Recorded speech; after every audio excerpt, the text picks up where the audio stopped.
Good evening, and I'm certainly honored to be part of the program here tonight. As one of the new board members, I'm also co-chairing tonight's program with former City Councilman Frank Fannin. Let me also acknowledge when Mike was introducing elected officials, there weren't any in the room at the time, but Councilman Willie Bailey just arrived. So Willie, thanks for being here. Strong advocate for affordable housing. And as we all know, no matter where you go, and I was just talking to someone at my table and said that the issue, the challenges with regards to housing affordability or affordable housing is not something that's just local to Alexandria. It is actually a national phenomenon. No matter where you go around the country, people are talking about it and are all trying to work at solutions. And so tonight, program questions that will be asked would be, what exactly is affordable housing? How much of it exists and how much of it is gone? How does the city's affordable housing trust fund work? And where does the money go? And what could the city do to get more? And all you need to do is pick up newspapers for the past 2 or 3 weeks, and there's articles after articles talking about what the city is doing, the challenges, the resources that are necessary, and so forth. And so we figured that tonight's topic is a very good one for discussion, and we have a very strong panel that will be presenting.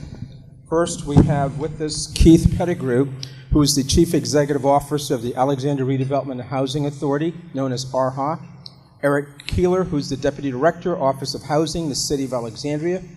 Steve Hales, he's a Realtor with Berkshire Hathaway Home Services, PenFed Realty. Michele Crocker, Executive Director of the Northern Virginia Affordable Housing Alliance, and the moderator will be Frank Fannin.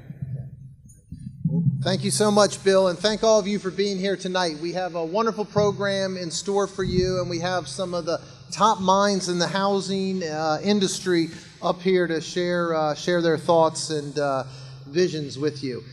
As we go through the program, what I would like you to do, if you have any questions, anything pops in your head, please write them down on the piece of paper at the table, and then we're going to have one of our board members will come around and collect them from you. So just feel free to have the questions come as we go through the whole program here tonight. The format we're going to do is we're going to spend about 5 to 7 minutes hearing from each of our panelists on what they do in the affordable housing arena, any thoughts that they have, and then from there we're going to just move into a group discussion with your questions and other topics. So what we're going to do right now is Bill Ewell introduced the names of our panelists here. So we're going to start with Michele Crocker, who's the Executive Director of the Northern Virginia Affordable Housing Alliance. She's been in housing for years, and she lives right here in the Delray area of Alexandria. So Michele, feel free to share some of your housing thoughts with us. Thank you very much. It's my pleasure to be here tonight. Can you hear me? Is this on? It's my pleasure to be here tonight to have this discussion with you about affordable housing. As you know, my name is Michele Crocker. I'm the Executive Director of the Northern Virginia Affordable Housing Alliance. We were established in 2005 to talk about housing affordability in the Northern Virginia area. There was a growing need at that time. And interestingly enough, it was the financial community that came to us and said, we're not doing a lot of lending on affordable housing and community development in Northern Virginia. We need someone to be a voice and an advocate for this issue. So the Northern Virginia Affordable Housing Alliance was born. We are active in 6 jurisdictions in Northern Virginia, the City of Alexandria, Arlington, Fairfax County, Loudoun County. We do some work in Prince William County and the City of Fairfax.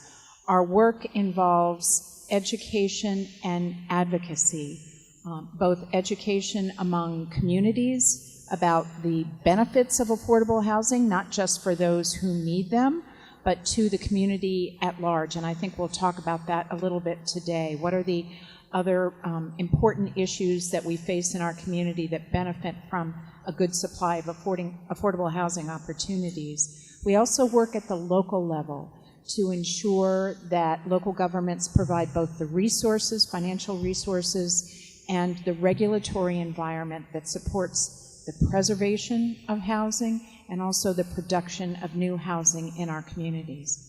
So I look forward to being a part of this panel discussion tonight as we have this important discussion about housing affordability, which is not just an issue in the city of Alexandria, as Mayor Ewell referenced, but certainly this is a regional and national issue. And now we're going to hear from Keith Pettigrew, who is the director of the Alexandria Redevelopment Housing Authority. He's been with the Housing Authority for a couple years, and he has a distinguished career of housing in Washington, D.C. and New Orleans, and he's also a graduate of George Washington University. So, Mr. Pettigrew? Good evening, everyone. Well, I haven't been here several years. I've been here several months. But it feels like years. Right? So, anyhow, I've been in the housing industry for approximately 20 years now. Started working in housing at the D.C. Housing Authority. They were one of my clients, as a matter of fact, and that's how I became interested in housing. Served on several receiverships around the country, which we would travel and just fix broken agencies. And then the Alexandria job became available. I'm a native Washingtonian, and so it just made for a perfect fit. I've been at ARHA right now for about 9.5 months. Feels like 9.5 years. Having a wonderful time at ARHA, to tell you the truth. In terms of my scope, unlike some of the other panelists, my scope is more focused on ARHA and its residents. We service about approximately 3,000 residents. The majority of them are housing choice voucher program participants, and the others are public housing. So my focus mainly is managing the various programs that we have for those individuals. And then obviously at some point we do redevelopment projects throughout the city of Alexandria, as many of you probably know. And in terms of affordable housing, and we're going to probably get into a broader discussion about this, but as Mayor Ewell did mention, the fact that it is a national issue. And affordable housing has changed dramatically over the years, from just being subsidized housing via HUD to now HUD telling housing authorities how to come up with creative ways to sustain your properties while they're reducing your funding. So we're going to have a pretty good discussion, I think, tonight about what we do and what we're trying to do in Alexandria to make sure that we provide as much affordable housing as possible, but also being able to sustain it from a financial standpoint, given that HUD has reduced dollars every year. And now we're going to hear from Eric Keeler. He's been with the City of Alexandria for 23 years, and he's the Deputy Director of our Office of Housing. So, Eric, your thoughts? Thank you, Frank. I've, as Frank just mentioned, been with the city for a number of years in a lot of different positions. Our office main focus is working with City Council and the City Manager on policy, broad policy decisions. We just recently, in the last few years, did a housing master plan that laid out some goals. We also do the main focuses on the financial side of things for the city on the affordable housing around working with nonprofit developers, for-profit developers as they come in with the development programs, looking for opportunities, quite honestly, for across the whole city, wide-ranging, and also working with Keith and the Housing Authority on their projects as they come forward with the planning department in all different realms. Basically, we are a pretty small department. We're 15 people. We also have a landlord-tenant division. I always got to put a plug in for them. That if you do have issues with landlord-tenant related, they are there to help all the citizens, not just affordable housing in the city for across the board. And our main focus, quite honestly, it is affordable housing, but housing for all across the board, and looking at different opportunities. People talk about affordable housing being for very low-income people, but it's also for moderate, for teachers, city employees. With our there's a very low percentage of city employees that actually live in the city. So we're always working on initiatives to try to get more ability for more people to actually live and work here in the city. So that's kind of our broad ranging, and look forward to further discussion as we go on. Great. And our fourth panelist is Steve Hales. He lives here in Alexandria with his wife and his 4 children, and he's been a local real estate agent. And Steve, share some of your thoughts of what you'd like to talk about. Yeah, great. Thanks, Frank. I work for Berkshire Hathaway Home Services, PenFed Realty in Old Town. I've lived in the city since right out of college in '99. I moved here, and I want to real quick recognize Judy Miller here at the front, who was actually my realtor when I bought my first house on Taylor Run Parkway, 15 years ago. And it's good to see you again, Judy. It's good to have you here tonight. From my perspective, I see the challenge that a lot of both renters and purchasers deal with in the city when they try to decide where and how they can purchase property or rent property in the city. And when I first moved here, as I mentioned, I was right out of college. The first place that I rented was a house owned by Jeff Yates in the community. I'm sure all know who Jeff Yates is, but he one of the properties that he owned, and I had to rent it with a bunch of other college friends who had relocated to the area, and we were just kind of scrimping and saving to make it work. And even back then, the housing was expensive, and it's only gotten more expensive. And I see this regularly as young families try to decide where they're going to live and where they can afford to live. I call it the Fairfax two-step, unfortunately, where you have people who want to stay in Alexandria, but for any number of reasons, it's maybe a little bit too expensive, or they just can't make it work, and they end up leaving the city. And I think that's too bad. And I think there are some programs. I've actually had some clients use some of the city programs that are out there that are great programs to help low-income, moderate-income folks purchase property in the city. And I think those are programs that we should support. And I think that housing is one of those issues that it's a competing priority with a lot of other priorities, and I know it's hard to find that balance sometimes of how much funding can affordable housing get, but I certainly would like to see as much as possible being put towards those programs. And so anyway, yeah, I'd like to look forward to discussion tonight. Great.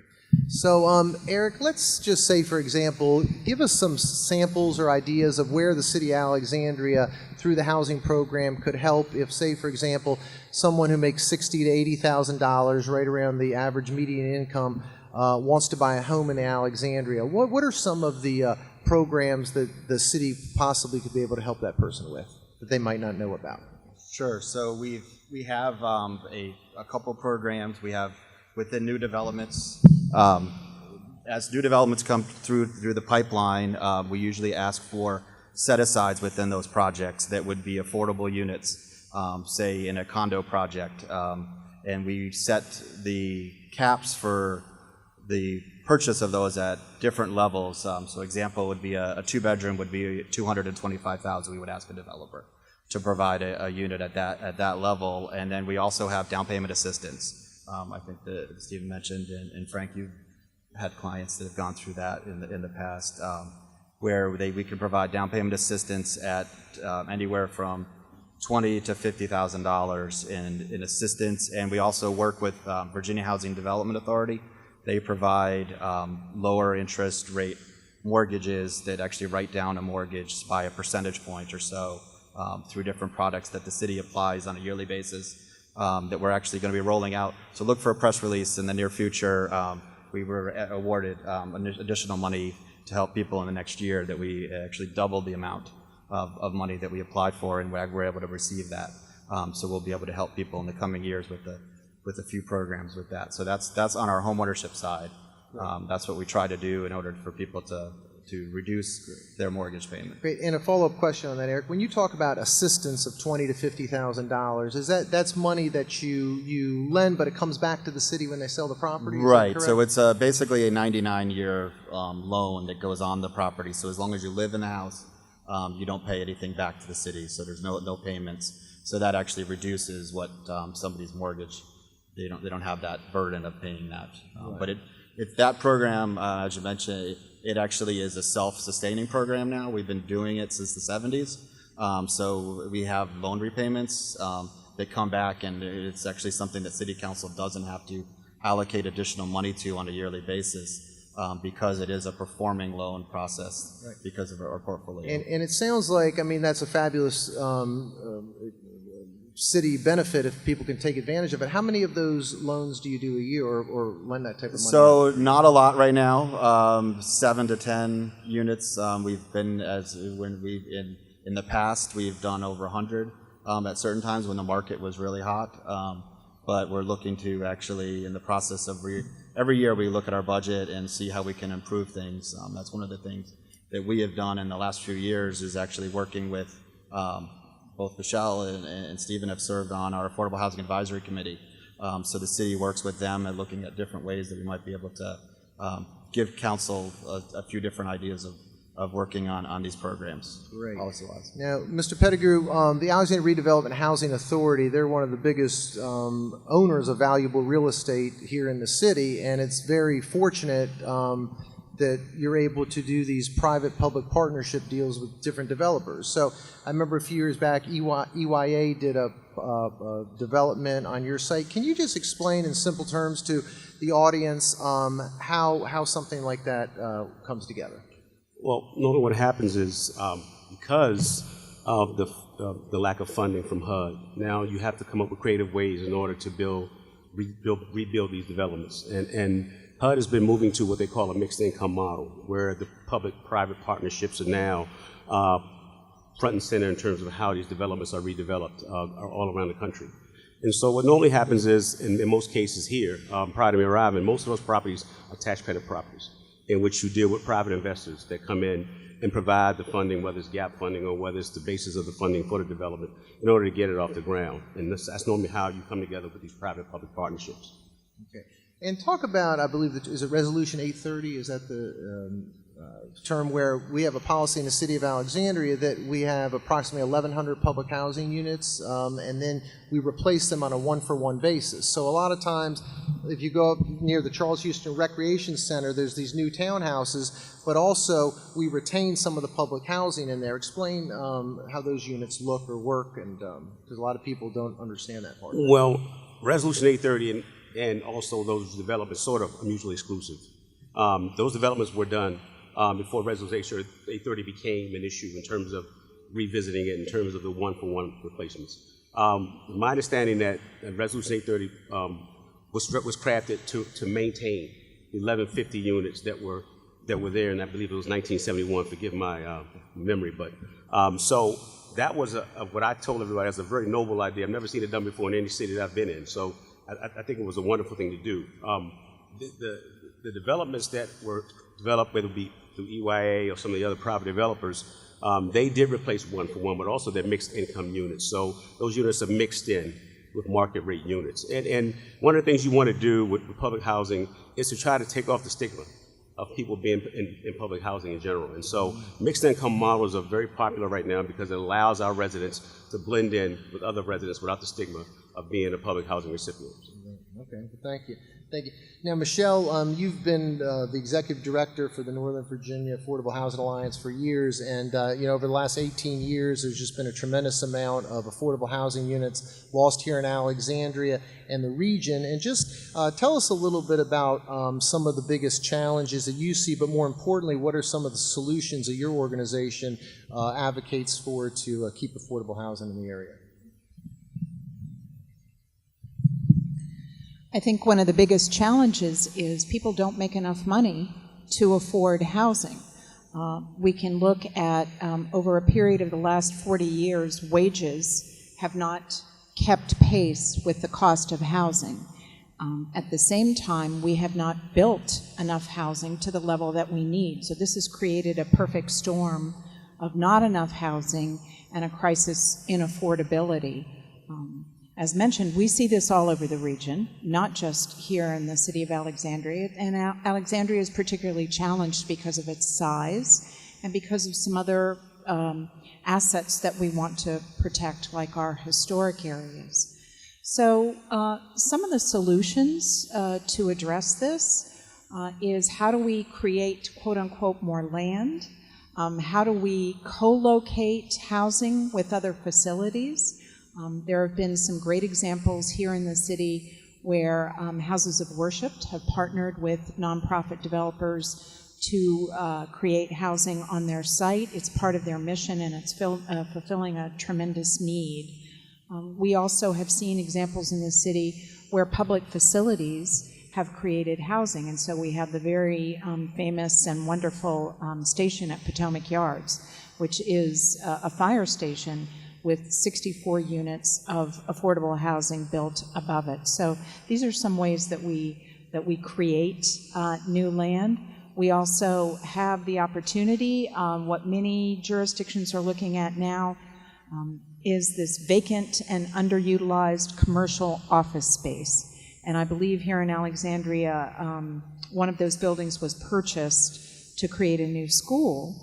But around the region, jurisdictions are also looking at that space to create it and to build more housing. And the important thing about our housing is that we want it to be attractive, we want it to blend in the community. We also want it to be near our major transit areas and transit routes, near jobs, because many people who live in affordable housing do not necessarily have cars. They want to take advantage of transit. So those are some of the solutions that are being addressed around the region. And Steve, if you could give us, I know what I asked Steve to let the crowd know what is actually going on today in Alexandria. So Steve pulled up the listings in the computer today. And Steve, just give everybody an overview. If you wanted to buy a house or rent an apartment today and we came into your office, what kind of numbers would folks be looking at? So, maybe I could ask a question to the audience, just real quick. How many homes, if you were to guess, are single-family detached homes in the city of Alexandria are less than 500,000 on the market currently? How many would you guess? 0. So I see a 2 out there. There's a 6, 4, 0. The answer is 1. There's one single-family home less than 500,000 on the market. Even going up to 600,000 only gets you to 5. So as far as that's just on the purchase side, on the rental side, if you were to let me pull those rental numbers here real quick. There are 19 properties that are less than $1,500 a month that are currently on the market, and all of those are studios or one-bedroom apartments. So if you think about the options for folks that have a couple of kids, there just are not a lot of options. Now, these don't include apartments. This is just stuff that's from individually owned units, so condominiums and townhouses and single families, but it does sort of, unfortunately, present kind of a bleak picture for affordability. And I want to just say one other thing, kind of dovetailing off of what Michele said.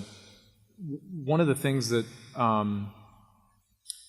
I served on the Affordable Housing Advisory Committee for a couple of years, and one of the takeaways I think I got from that time on that board was that development and affordable housing really need to be complementary.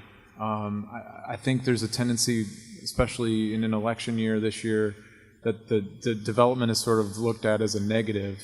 But the fact is the affordable housing doesn't happen without new development, because that's how the affordable units are built. And so I think as you kind of think about, and as I hope as policymakers think about that, I think maybe looking at the development is in maybe a little bit of a better light, it can be helpful as we look to solve some of these challenges with affordable housing. So I'll just follow up on that specific question, and that's one of the things our office has been working on for a number of years. Michele mentioned the station. It's really opportunity, driven, and sometimes it's when the market is up. There's different opportunities when the market's down. There's different opportunities. I think Michael Pope wrote the article just the other day of kind of listing out the transition the city has made over the years of looking at different trends where we've really gotten heavily into trying to preserve existing units in the city, going out and buying garden style and keeping those in the market. Specifically looking at the affordability, we do a rental survey every year of all the apartments in the city, and I think recently it's less than 2,000 that are affordable, but that doesn't mean that they're actually available for somebody to move into. The city has a very low vacancy rate, which basically pushes the market higher. So we're working with the development community just down the road.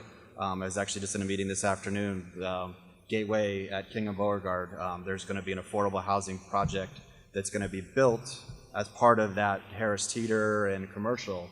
So there'll be 74 additional units, and that was really working with the development community, basically looking at air rights above a commercial spot that we brought to council along with that package with the developer, working with a nonprofit developer, the city, and council, and looking at giving enough additional density so that they could do that along together. So I think across the board, Keith's projects, everybody's projects, are looking at trying to combine all these different parts within different areas of the city. We want to keep things geographically. There's opportunities all across the city. So we're always looking at that, the availability of where it can be done. And to sort of just chime in on this issue, affordability in general is a very mixed bag. And obviously, clearly, it varies from location to location, locale to locale. But the main thing that I've come to realize with affordability is that there's several things that we don't control. Federal government and the market. Those are the two things that tend to drive affordability. And obviously, in order to sort of stem those two variables from pretty much driving the market, you need funding. And so those three things coming together, you have to figure out how to make them all work in order to create more affordable housing. Now, I will say this in terms of AHA. AHA has some pretty decent land here in the city. And the goal would be, under my leadership, would be to be able to try to get as much density on those properties in order to provide a little more affordable housing. Perfect example is the Ramsey Homes. 15 units came down, 52 units are coming back. So that's a surplus of 37 units. So our goal from an AHA perspective is to try to create more affordability based on the various properties that we have. But again, we have to always understand that we don't control the federal government. We don't control the market. And a perfect example is look at Ramsey. The price tag of Ramsey went up because the president raised tariffs, started the tariff war, and still went up. So you have all these variables that people have to understand when you're trying to do affordable housing. You got a market, you got a federal government, but you also need funding. And where I've seen cities thrive in terms of building more affordable housing is where the cities have the money to be able to close those gaps and allow for us to be able to provide those lower income units. And so I think that that's sort of the way that we probably should look to go as best we can. So this is a zoning question, Steve, and I'd like to get your thoughts on this, just being out there in the... so everybody has a limit or how much money they can spend on housing. I've talked to local landlords, and they said they've never had more group housing than they've had in their life. If they have a townhouse that rents for $3,000, it's 3 single people in there paying $1,000 each. Our local leaders, we all want to have affordable housing, but you have to have policies in place to do it. So, Steve, if you were some of the decision makers here in the city setting local policy, what would you think would be some solutions to having more affordable housing? It's a good question. I think one issue that's been a constant issue, I think, has been a dedicated funding source, and I think council decided this last session to tax the restaurants with the 1% tax. I'm not sure that's the right approach. I don't think it is personally, but I can understand how that came to be. I actually think that we have to look at overall tax rates on properties because, and this is a tricky issue, right? Because you need the taxes to fund the programs, but at the same time, if you're a property owner and you're a landlord in the city and the property taxes continue to go up, what happens? Well, they can maybe absorb some of that for a year or two, some of that increase in tax, but eventually that's going to get passed on to the tenant, right? And so I think that's something that we need to look out for. I mean, it doesn't take much to go look at what taxes were, the rates, what the total tax bill were for properties even a decade ago and where it is now, and it's significantly higher, doubling, tripling in some cases.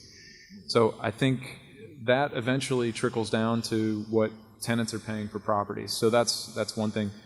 I think the bonus density that's kind of been mentioned, I think, is something that the city works well with developers to sort of incentivize the process to build affordable housing, to not penalize the developers, but incentivize them to, we'll give you more, the ability to build more units if you do more that are set aside.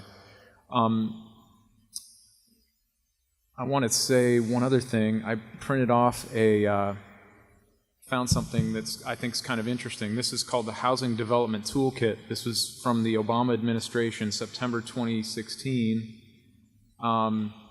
because Alexandria is not obviously the only place dealing with this issue, right?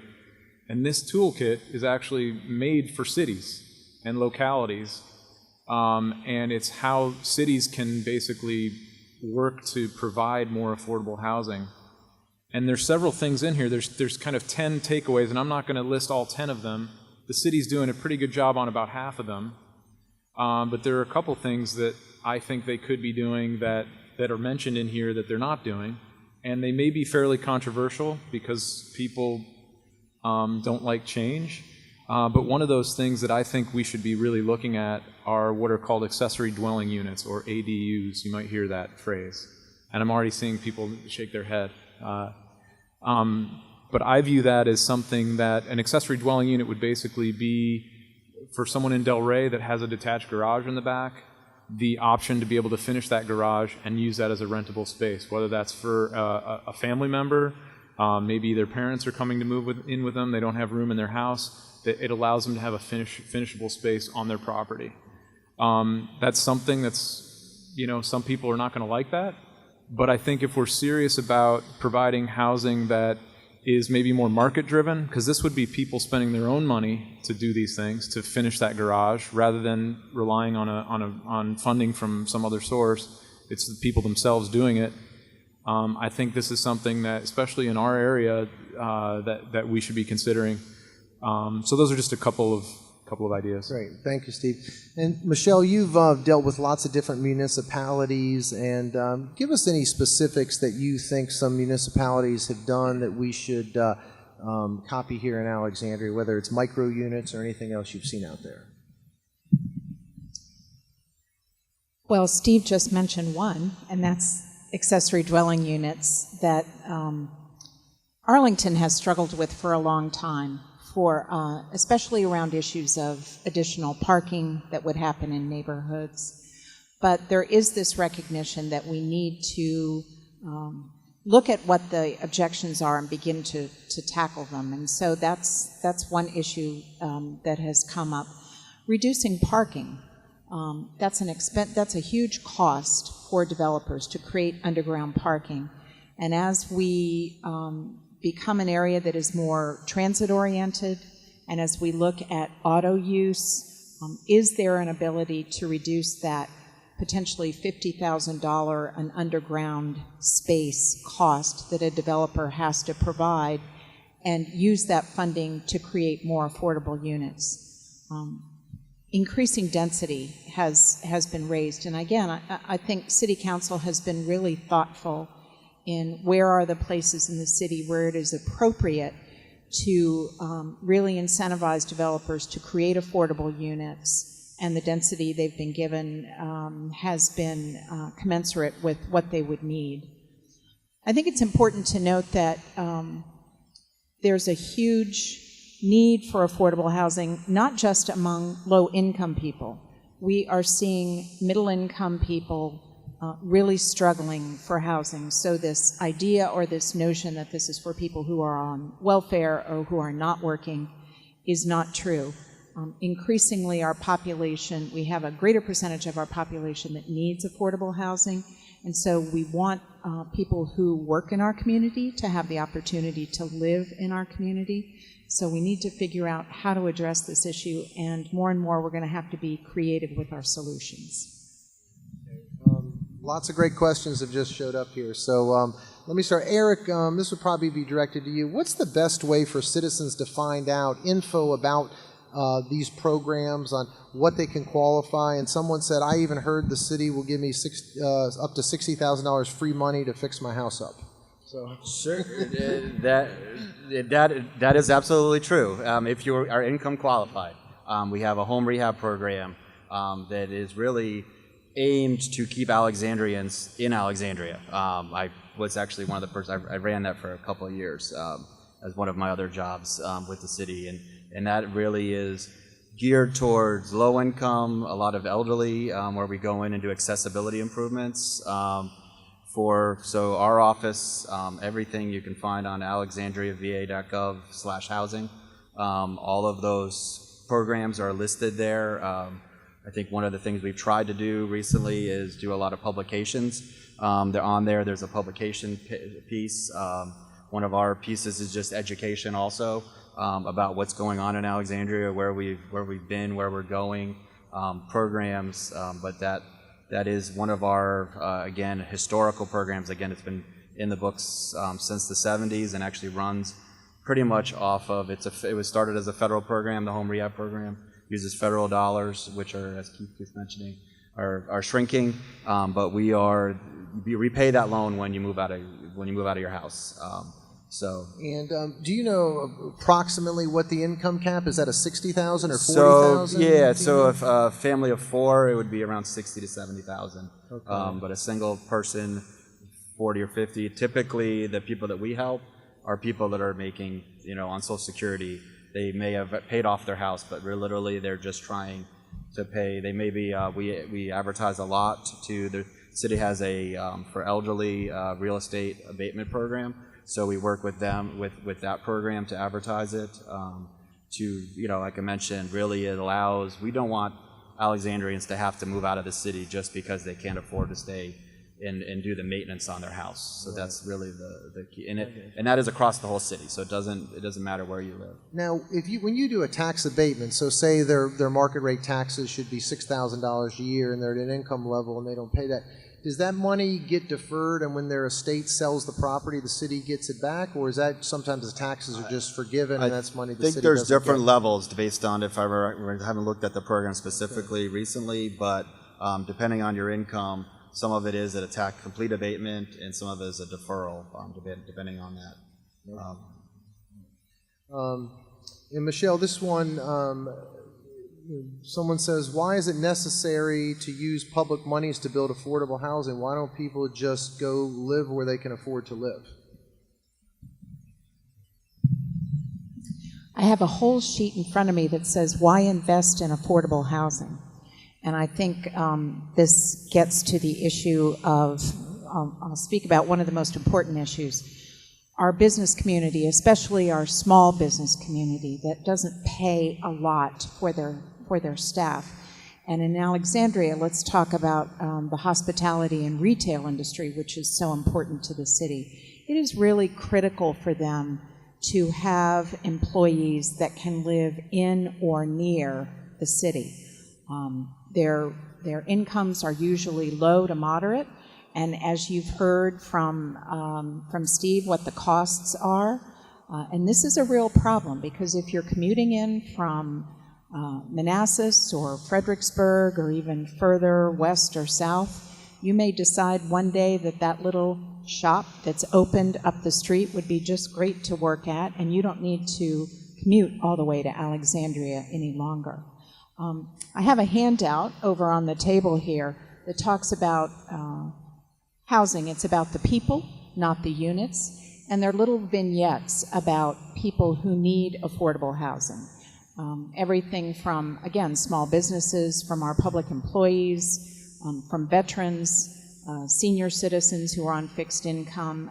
You might want to pick it up and look at it to hear some of the stories about why we need to have this in the city. But it's not just for the people who live in it. It's also for the health and vitality of our business community. And that's one of the reasons why we should invest. Can I sort of piggyback on that? When I was in New Orleans, a question came up about land, the value of the land, and why don't we sell the land and have those people that have been living there move someplace else. But it's a basic thing for me. This is their neighborhood too.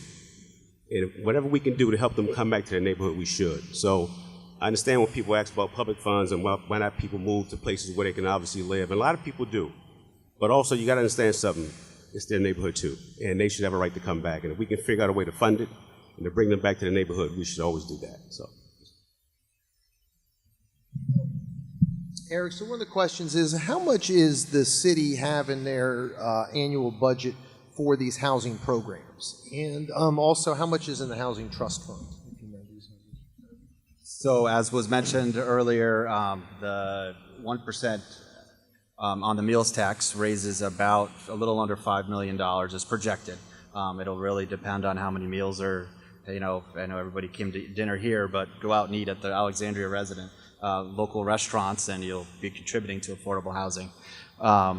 So the council has been, in its budgets over the last number of years, has been basically filling the gap on affordable housing projects as we've brought them projects, and they're being more proactive by doing the meals tax. That actually, one of the things that does happen is if we have funds available, then nonprofits can look at opportunities and work with the development community, look at lands, work with the churches, and we can line up. One thing we haven't talked about tonight is the low-income housing tax credit, which is a huge tool that has been used by the city, so that with the local funds, we're actually leveraging a lot of, it's almost $200,000 a unit when we looked at it recently, between what the Housing Authority has been able to leverage, our nonprofit community, on all of these projects when they come in and do the King of Gateway, the project I mentioned earlier. They are bringing equity to the project so that people like the Housing Authority don't have to borrow that money. So it's not just, the city is actually filling a gap in the development of these projects based on what they can afford to borrow. So we are making sure that, I think, trying to be the best stewards of the local dollars as possible, by making sure that they are only asking of the city what is absolutely necessary, and that's one of the jobs of our office, the Affordable Housing Advisory Committee, I think the Housing Authority, all of us being good stewards of the dollars that are available. But council has been allocating, $5 to $10 million on an annual basis between the Housing Trust Fund, which the developer contributions, which I think last year we received almost $3 million in contributions for the development community. Those monies don't come in until it's actually finished. So when they get a certificate of occupancy, when it's actually completed, the building, that's when, but they make pledges when they get their development approval done. Okay. So. Thank you, Eric. And I'll leave this question open to anybody who might want to answer it. Airbnbs, they became popular in Arlington, and now they're licensed here in Alexandria. Does anybody see that affecting the housing market in a positive or negative way? And also, do you think, does anybody know, has it affected the hotel industry at all? Anybody have any thoughts or comments on that? It's more of a, quite honestly, I think our zoning department and our planning department deals with that issue. We haven't really been tracking that, but I'll leave it up to that. But maybe Stephen, you know. Well, I think there's pretty good evidence that it makes housing more expensive for longer-term tenants. So in that respect, I suppose it's not a good thing for affordable housing. But I like it that it's out there. So I think, again, this is it's trade-offs. I support Airbnb options in Alexandria. I think I haven't kept up exactly where things are now, but I know the city was looking to kind of catalog everyone, and I think they're collecting taxes from that now. So it's something that I'm sure it's impacting hotels. I don't know how much. I don't think there's like massive numbers of Airbnb rentals in Alexandria, but I'm sure that that's only going to continue to increase over time. Okay, and Ms. Pettigrew, this question for you in reference to, I think you mentioned there's about 3,000 public housing units, or 3,000 residents that we service. 3,000 residents you service. And I saw when you came to Alexandria, one of your goals is to try to get people out of public housing if they can work their way out of it. So give us an idea, how often do people improve their situation where they can leave public housing, and do you have a big list of people that still would like to come into public housing?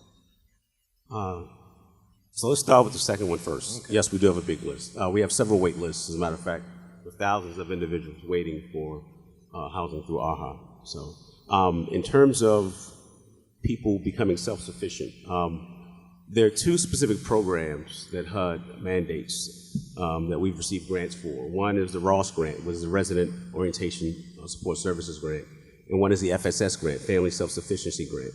And under those two programs, there's social programs that provide various residents with whatever they need from a standpoint of a family standpoint, of an individual standpoint in terms of their goals, whether they're working toward a GED, and they have support groups, whether they're working towards obtaining employment, gainful employment, and that kind of thing. So people do graduate from the program, not as many as we would like. And it's no secret that housing is sort of a generational type of phenomenon. So if we can get one, we're happy. But in terms of the numbers, most housing authorities, what you'll find is that they struggle with having families actually complete the programs. And we discussed earlier about the wage earners and the people that work in the restaurants here in Alexandria, and you know where their wages are, and for that type of person to be able to, to someone who makes $20,000 to $30,000, how are they going to live in the city? Basically, they're just going to have to rent rooms or do group housing. Any thoughts on that?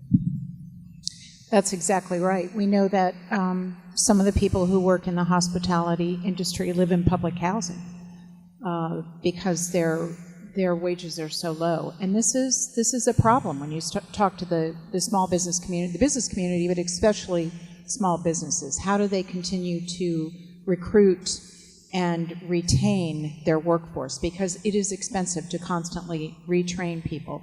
So the options for people who make $20,000, $25,000, $30,000 a year are very limited. It is a group home.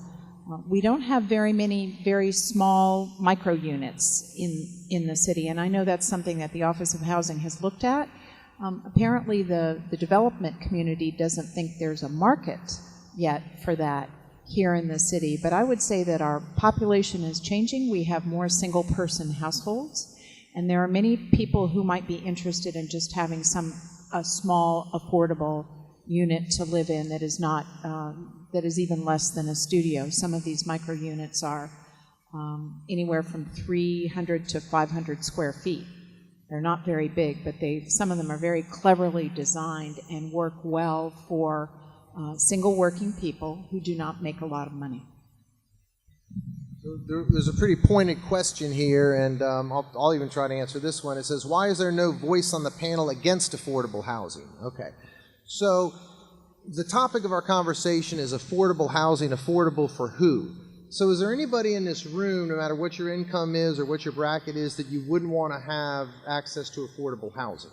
Okay, so if you want to live somewhere and not be able to pay, that's fine. Okay, so here's a real life example. So I've been in the mortgage business for years. I just did a loan recently for a woman in Delray. She's lived there for 40 years. She has a home worth about $700,000. She makes $60,000 a year, and she has to now probably leave Alexandria. She wants to stay here, but she came up and just said, my tax bill is $9,000 a year to live here in the city of Alexandria. So even though her net worth is maybe $500,000 if she sold her house, she doesn't have affordable housing. So there's wealthy people that don't have affordable housing. So it's a problem on all levels here in the city of Alexandria. And so this woman's solution is she's selling her home, she's going to take her money and move to the Shenandoah Valley, even though she doesn't want to do that, but that's where she can find affordable housing. Sure. I think there's also a question of values, who we are as a city. Do we want to become a city of haves and have-nots? Do we value the diversity, both economic, racial, social, in our city? That's what makes Alexandria vibrant and thriving. So housing affordability, again, is not just for the household that lives in it. There are a whole host of reasons that are good for the community.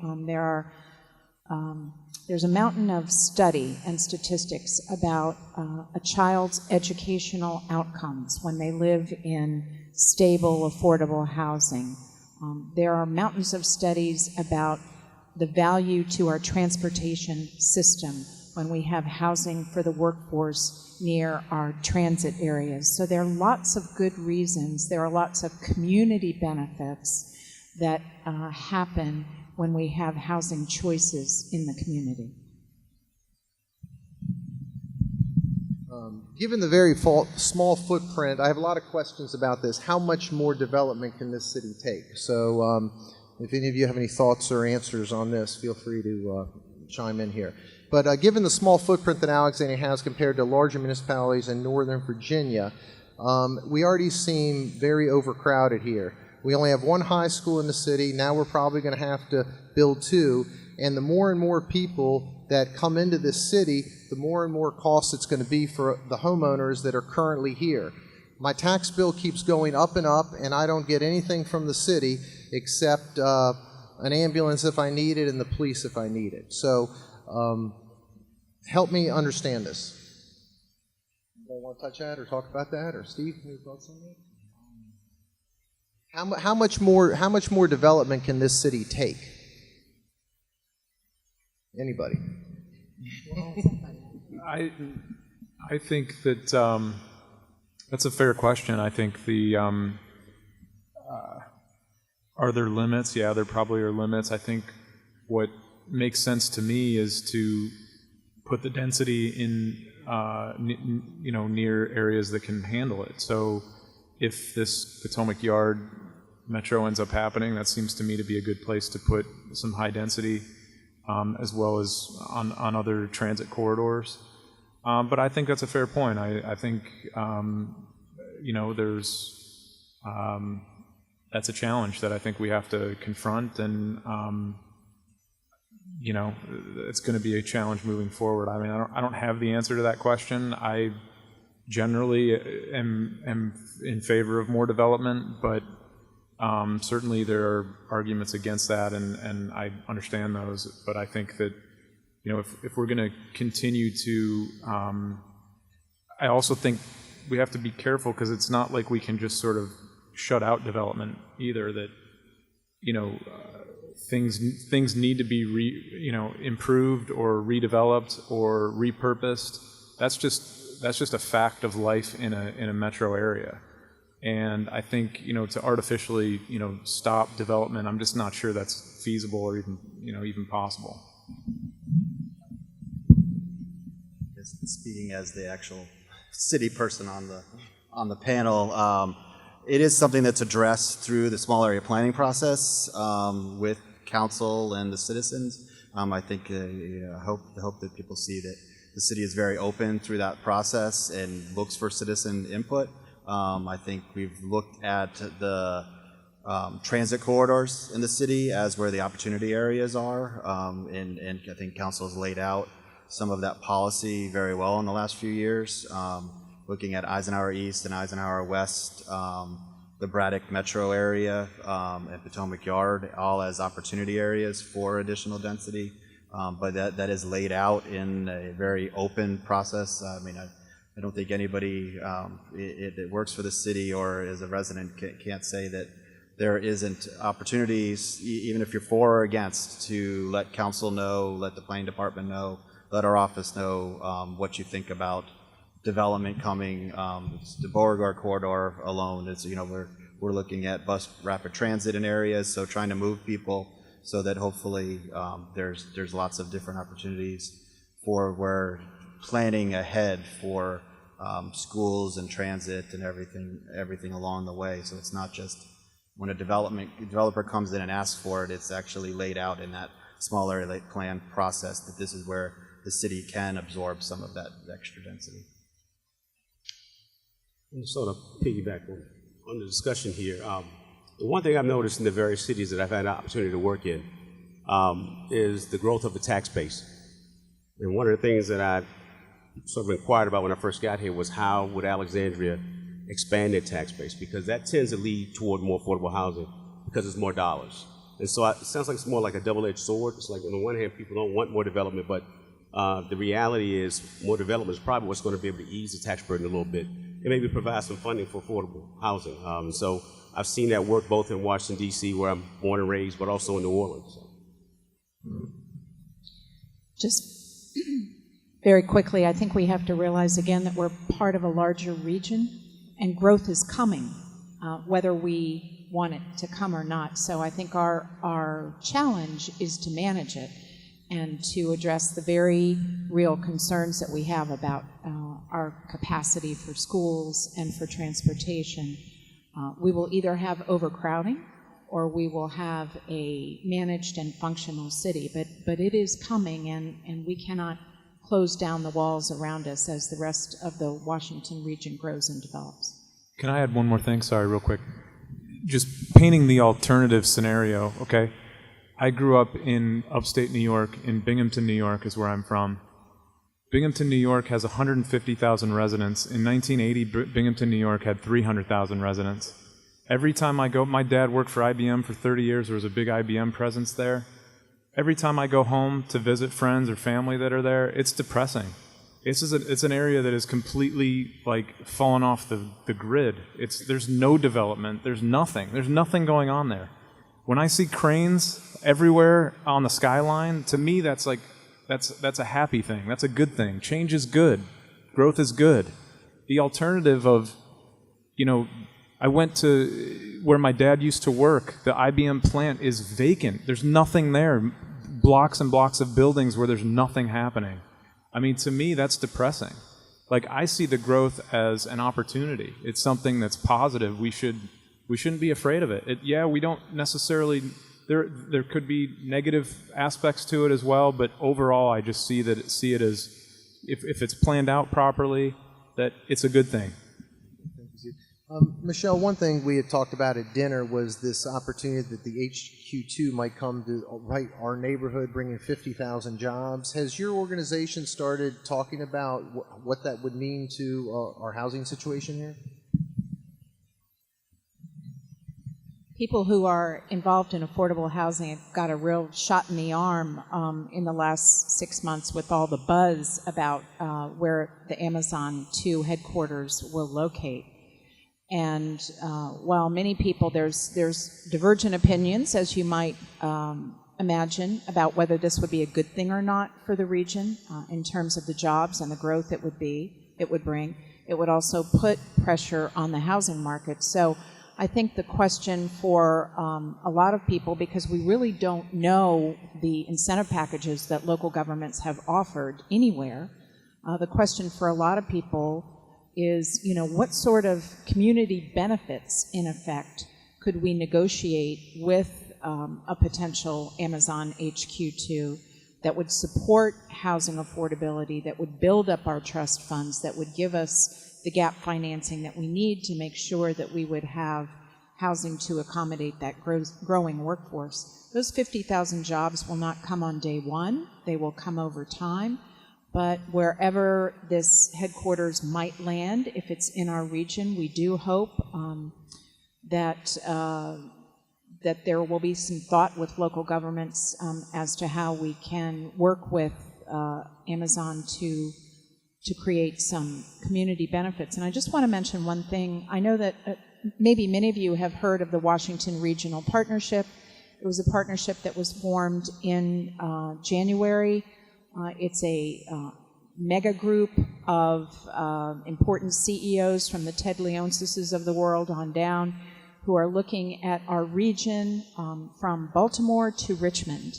And they are working on regional compacts and improving the region. And this past year, they worked on securing funding for Metro in the General Assembly, in the district, and in Maryland. And they have now turned their attention to housing. Because as one of them said in a meeting the other day, the CEO of Marriott says he's having a hard time finding people who can afford to live here and work for him. So housing is now on their radar screen. Housing, jobs, and transportation, the three-legged stool that we need to pay attention to for the health and vitality of the region. Another interesting stat and demographic about Alexandria is 50% of the population in our city turns over every 6 years. So if you've lived in the city for 6 years, you're already in the top 50% of, say, seniority. And 37% of the people that live in our city are homeowners or property owners, and 63% are renters. So that just gives you an idea of how transient the city of Alexandria is. And one of the questions that came in here is, you had talked about the funding for your organization and housing in general. How much has that changed with the new HUD administration from the previous? Well, not much, but the change really came approximately 18 years ago. Around 2000 is when HUD started to cut back money for subsidy for public housing units. And also what you had was, which was another domino, was that a lot of housing authorities, when their public housing units become dilapidated, they destroy them and they don't build them back. So now you're losing public housing on the one hand, and you're also losing subsidy to be able to maintain them. And that started around 2000, and I would say about 53% of the funding for subsidizing public housing units in terms of maintenance and upkeep has probably switched by like 53%. And what you've noticed is that the money is now shifted to what they call Housing Choice Voucher Program, which is formerly known as Section 8. And so now they've shifted the actual maintenance portion to those landlords. So now people get vouchers and they go live in private units, and the landlord is responsible for keeping the units. So if you notice, from like 2000 on to now, the funding source has shifted from public housing to the Housing Choice Voucher Program, and there's less money in order now to maintain these units that we have from a public housing standpoint. That's why it's important when you rebuild these developments that you have to have mixed income, because the higher levels of income help support the lower levels of income in terms of upkeep, because there's no sense in building it if you can't sustain it. And that's the real crucial part about all of it. Good. Eric, I don't know if you know the latest on this, but the Beauregard plan had talked about 800 long-term affordable renting units, workforce housing, and where does that stand now? Did the potential development of that pull out, or what's the latest on that? If, whatever you know, you could pass on. Sure. So there was a change in ownership since the plan was done, and the city's understanding at this point is the current owners are really looking at holding and just improving. So there isn't anything in the pipeline at this moment of redevelopment of those units. I will mention, though, that during the process of all of that, Council was able to negotiate and work with Southern Towers to get some affordable units there that are in place now. So they actually came in. There's 100+ units there that we have residents that are, as they're having issues or they're thinking about moving out of the area, we work with them. We have a specific staff person that is able to see if they could relocate to those, and they are affordable for a period of time. But there's nothing on the horizon at this point that the city's of redevelopment of all those couple thousand units that we were working on before.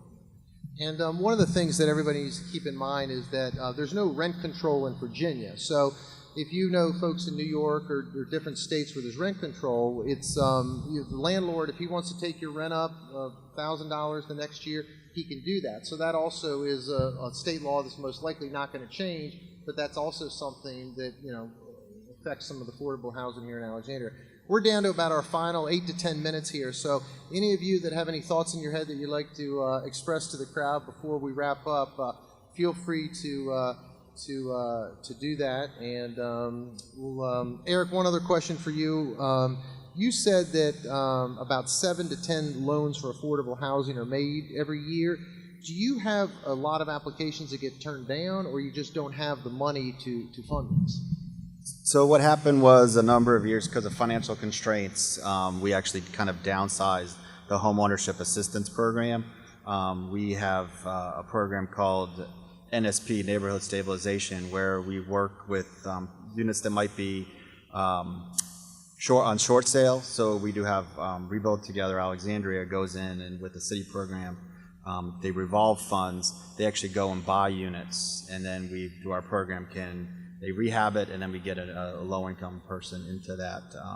And then we also, I mentioned the set-aside units. So we kind of have limited it to a couple things, and actually Keith mentioned the Family Self-Sufficiency Program.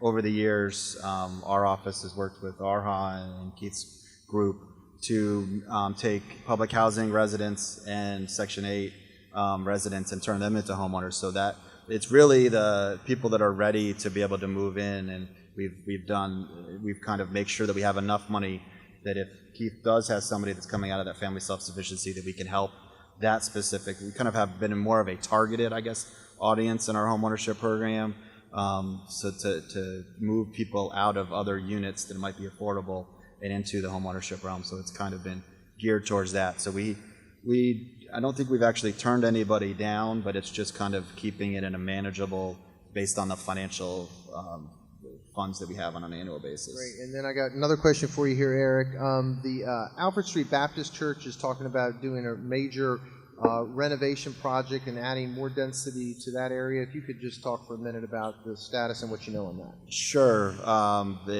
We just finished, I guess we're calling it now, South Patrick Street. It was called Route 1 South Affordability Strategy, but it's the area, I don't know if people are familiar, it used to be the old DIP urban renewal area of the city, where Alfred Street Baptist Church and south, there was redevelopment that occurred almost 40 years ago there, so the city's trying to be proactive.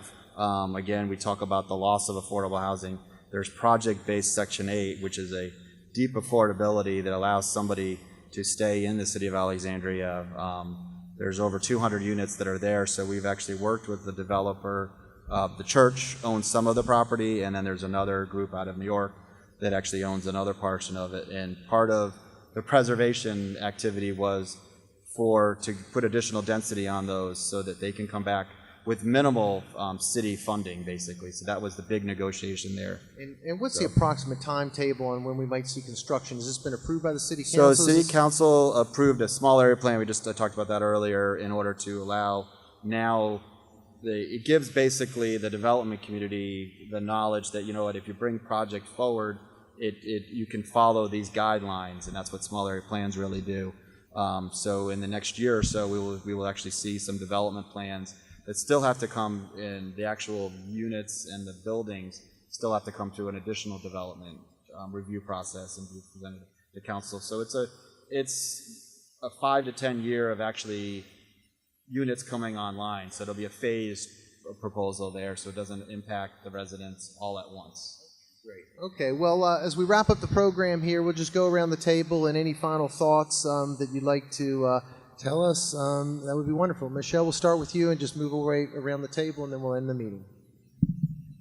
Okay, there's a spectrum of housing needs in the city of Alexandria, from people who are homeless to people who need permanent supportive housing, to people who are renting their first apartment out of college and young families, all the way up to home ownership. And I think to be a thriving, inclusive community as we have been, we want to embrace and address this issue, both the challenges and the opportunities that it brings to the city, because I think to not do that does not paint a very good picture for the future of Alexandria.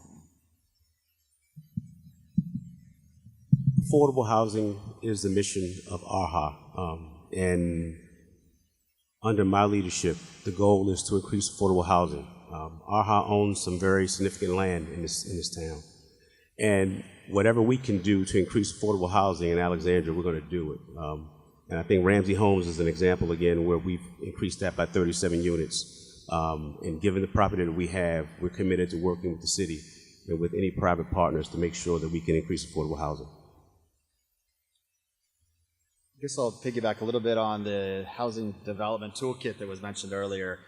We've created something similar to this in the housing master plan. That was really the purpose of doing the housing master plan a number of years ago, was to give across the city opportunity for looking at everything, development, funds, just creating different tools that are within the city's ability to create units wherever they come and whenever they come, and really try to be out in front of this issue. I think that's the biggest piece that in the last number of years we've tried to do, and create a pipeline of projects so that we are seeing a project a year, because that's really the only way you can get ahead of it.